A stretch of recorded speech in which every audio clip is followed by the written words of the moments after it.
چاہ رہے تھے نا، آج ٹی وی چینلوں پر مجلس ہو رہی ہے. یہ کیوں؟ یہ آپ کی محنت ہے، یہ آپ کا مسلسل جہاد ہے، یہ آپ کا مسلسل خرچہ کرنا ہے، یہ مسلسل آپ کی قربانیاں دینا ہے. یہ مسلسل جنازے اٹھائے نا ہم نے، اب بھی اٹھا رہے ہیں. میں کل پارا چنار میں تھا، اس دھرنے کے اندر ہم موجود تھے. جو کچھ ہوا جو آپ سب نے دیکھا ہے جی، کتنی قربانی دی ہے پارا چنار کے مومنین نے.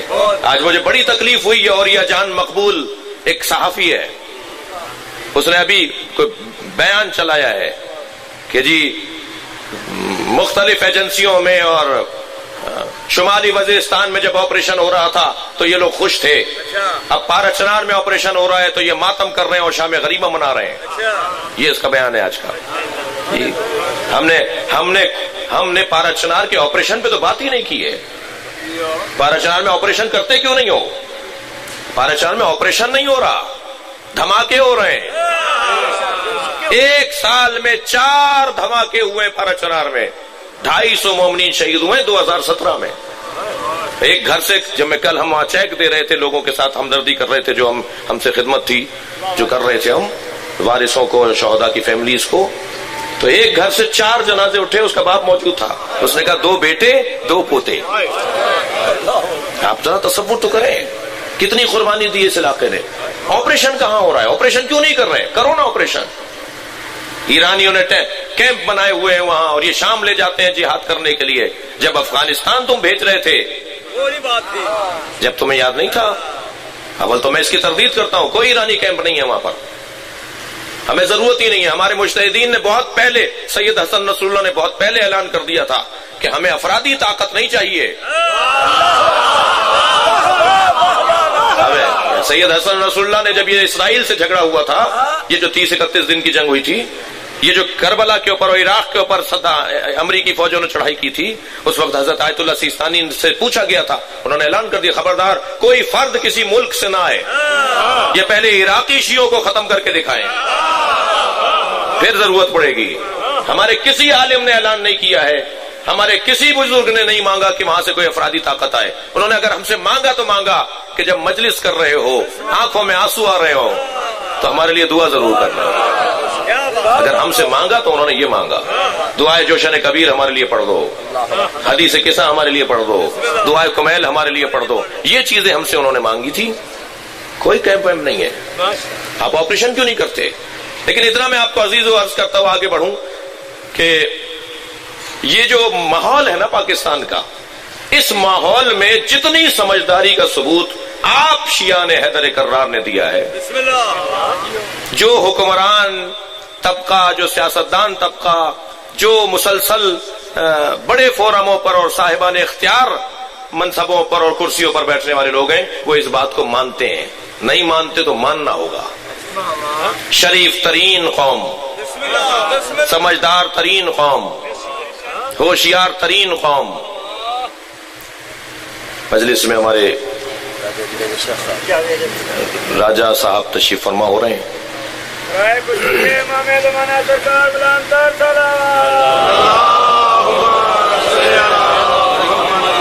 ابھی ہم آ رہے تھے تو روڈ ٹوٹا ہوا تھا، تو میرے ساتھ ایک پاکستان پیپلز پارٹی کے ایک قومی اسمبلی کے رکن ہیں، ان کے سیکرٹری کیسے ہیں،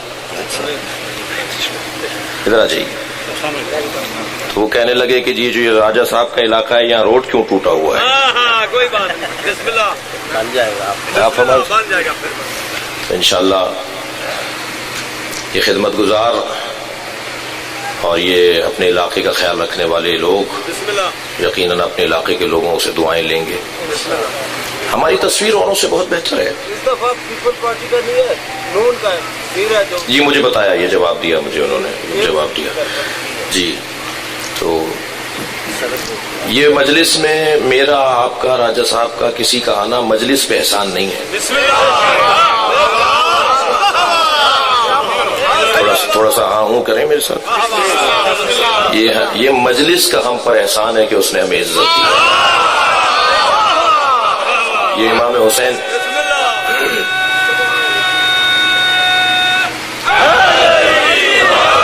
ہمارے یہاں سندھ میں تو بہت اچھا ماحول ہے، جناب منظور وسان صاحب مجالس میں شریک رہتے ہیں، جناب مراد علی شاہ صاحب، قائم علی شاہ صاحب کے تو گھر پہ علم لگا ہوا ہے، اور میں نے تو وہاں کہا تھا کہ سندھ کی تو ثقافت میں تشیع ہے جی، سندھ کا تو دیوبندی بھی علی شیر حیدری ہوتا ہے، اور سندھ کا مولانا بخش چانڈیو صاحب کے بیٹے نے محفل کی تھی، تو میں نے مولا علی کے شان میں 13 رجب کی، تو وہ تشریف فرما تھے، وہاں بھی میں نے ان سے کہا کہ یہاں کا تو سنی بھی مولا بخش ہوتا ہے، تو الحمدللہ ہمارے پاکستان کا ماحول بہت اچھا ہے، یہاں سنی شیعہ سب امام حسین کے چاہنے والے ہیں، اور یہ مجلس اعزا، میں جملہ کہہ رہا ہوں آپ کی سماعتوں کے لیے، اور ایک پیغام بھی ہے اور پالیسی بیان بھی ہے، یہ عزاداری امام حسین کا ہم سے کیا تعلق ہے، اس کے لیے ایک جملہ سنیں، شیعہ امام حسین کی عزاداری کے مالک نہیں ہے،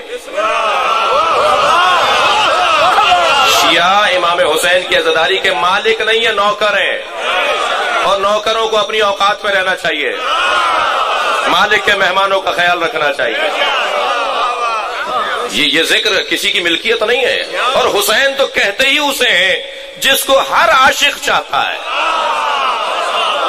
یہ میرا جملہ نہیں، علامہ اقبال کا جملہ ہے، علامہ اقبال نے جو پوری نظم جناب سیدہ فاطمہ زہرا پر کہی ہے نا،